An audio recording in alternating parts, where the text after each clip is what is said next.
অধস্তন আদালতের কার্যক্রম বিস্তৃত করা, স্থায়ী বেঞ্চ স্থাপন করার বিষয়ে নীতিগতভাবে রাজনৈতিক দলগুলোর মধ্যে ঐকমত্য হয়েছে। আমরা দেখি বাংলাদেশের মানুষেরা বিচার প্রাপ্তির ক্ষেত্রে অনেক বাধা বিঘ্নের মধ্য দিয়ে তাদেরকে যেতে হয়। এমন দূরবর্তী অনেক উপজেলা রয়েছে যেগুলোতে আসতে গিয়ে মানুষের অনেক কষ্ট হয়, বিচার প্রাপ্তির ক্ষেত্রে দীর্ঘসূত্রিতায় পড়তে হয় এবং অর্থ কষ্টসহ থাকার কষ্ট, নানাবিধভাবে হয়রানির মুখে পড়তে হয়। সে জায়গায় অধস্তন আদালতকে উপজেলা পর্যায় পর্যন্ত বিস্তৃত করা, সম্প্রসারণ করার এই প্রস্তাবের সঙ্গে আজকে রাজনৈতিক দলগুলো ঐক্যমত্য হয়েছে। একই সাথে কিছু কনসার্ন রাজনৈতিক দলগুলোর পক্ষ থেকে এসেছে। আমরা জাতীয় নাগরিক পার্টির পক্ষ থেকে বলেছি যে যেই উপজেলাগুলো জেলা সদরের খুবই কাছাকাছি, সেই উপজেলাগুলো একটা নির্দিষ্ট সীমানার মধ্যে এবং সেখানকার জনগণের ঘনত্ব বিবেচনা করে, সেখানকার যোগাযোগ ব্যবস্থা, অর্থনৈতিক অবস্থা, মামলার চাপ, এই বিষয়গুলোকে বিবেচনায় করে পর্যায়ক্রমে সেগুলোতে স্থায়ী অধস্তন আদালত করা যেতে পারে। আর যেসব স্থানে চৌকি আদালতগুলো বর্তমানে কার্যকর রয়েছে, সেই স্থানগুলোতে চৌকি আদালতের পরিবর্তে সেখানে যেন স্থায়ী অধস্তন আদালত নির্মাণ করা হয়। এবং চৌকি আদালতগুলোতে এখন পর্যন্ত খুব ভালো অবকাঠামো নেই, সেখানে বন্দীদেরকে রাখার মতো ভালো ব্যবস্থাপনা নেই।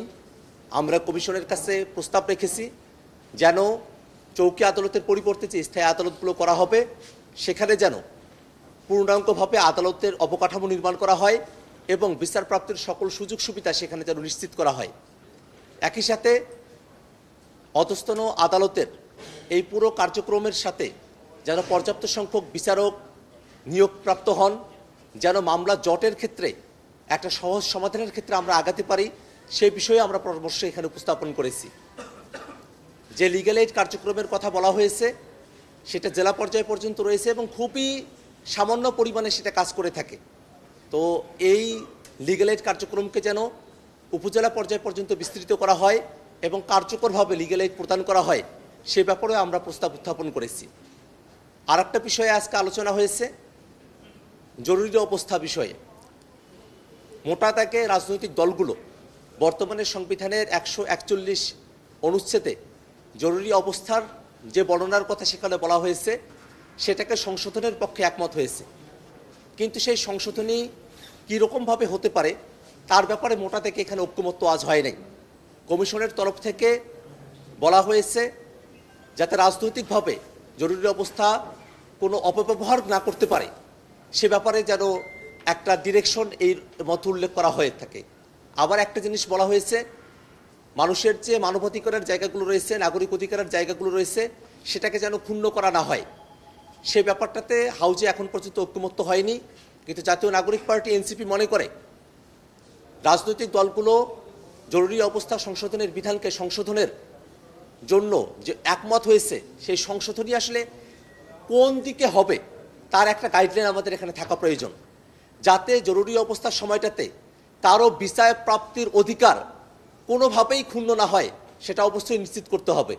একই সাথে মৌলিক অধিকারগুলোর ক্ষেত্রে, মানবাধিকারগুলোর ক্ষেত্রে কোন কোন মানবাধিকারকে অবশ্যই জরুরি অবস্থার সময়টাতেও কার্যকর রাখতে হবে, সে ব্যাপারটা নিয়ে আমাদের মধ্যে আরও বিস্তারিত আলোচনা হওয়া প্রয়োজন বলে আমরা মনে করি। আমরা দেখেছি আজকের ঐক্যমত্য কমিশনের আলোচনার সময়টাতে সংস্কার বিষয়টাকে পার্লামেন্টের দিকে ঠেলে দেওয়ার চেষ্টা করা হয়েছে। জাতীয় নাগরিক পার্টি এনসিপি মনে করে সংস্কারের ম্যান্ডেট এই সরকারের হাতেই রয়েছে। আমরা যারা ঐক্যমত্য কমিশনে বসছি, জনগণের প্রতিনিধিত্ব করছি, আমরা সংস্কারের বিষয়ে সিদ্ধান্ত গ্রহণ করবার অধিকার রাখি। পরবর্তী সংসদের কাছে সংস্কারের কার্যভারকে ছেড়ে দেওয়ার আমরা পক্ষপাতী নই। অবশ্যই জুলাই সনদকে নিছক একটি ডকুমেন্ট হিসেবে, নিছক একটি দলিল হিসেবে উপস্থাপন করার যে চিন্তা অনেকের মধ্যে প্রকাশিত হয়েছে, আমরা তার বিপক্ষে অবস্থান করি এবং আমরা মনে করি যে জুলাই সনদের মধ্য দিয়ে যে মৌলিক সংস্কারের রূপরেখা বাস্তবায়িত হবে সেটা বাংলাদেশের সামনের রাজনীতিকে নির্ধারণ করবে, সামনের বাংলাদেশের কাঠামোকে নির্ধারণ করবে এবং সেই কাঠামোকে কিভাবে বাস্তবে রূপান্তরিত করা যায় রেকটিফিকেশনের পদ্ধতি কি হতে পারে সেই ব্যাপারে যদি কেউ শুধুমাত্র সংসদের উপর নির্ভর করতে চায় এবং ঐক্যমত্য কমিশন যদি পার্লামেন্টের দিকেই তাদের আলোচনাকে অগ্রগতি করতে থাকে, সেক্ষেত্রে অবশ্যই আমরা মনে করব যে আমাদের এই যে গোটা আলোচনা, ঐক্যমতের আলোচনা, সে আলোচনা অবশ্যই কার্যকর হবে না। সেক্ষেত্রে আমাদের পরামর্শ হলো অবশ্যই বাংলাদেশে নতুন কাঠামোকে বাস্তবায়ন করতে, নতুন বন্দোবস্তকে বাংলাদেশের রাজনীতির জন্য কার্যকর করতে গণপরিষদ নির্বাচন আয়োজন করতে হবে। গণপরিষদ নির্বাচন আয়োজনের মধ্য দিয়ে সেখানকার আলাপ আলোচনা, তর্ক এবং নানা ধরনের ঐক্যমতের ভিত্তিতে নতুন একটি সংবিধান প্রণয়ন করে এই সংস্কারের যে প্রস্তাবনাগুলো আছে সেগুলোকে কার্যকর করতে হবে।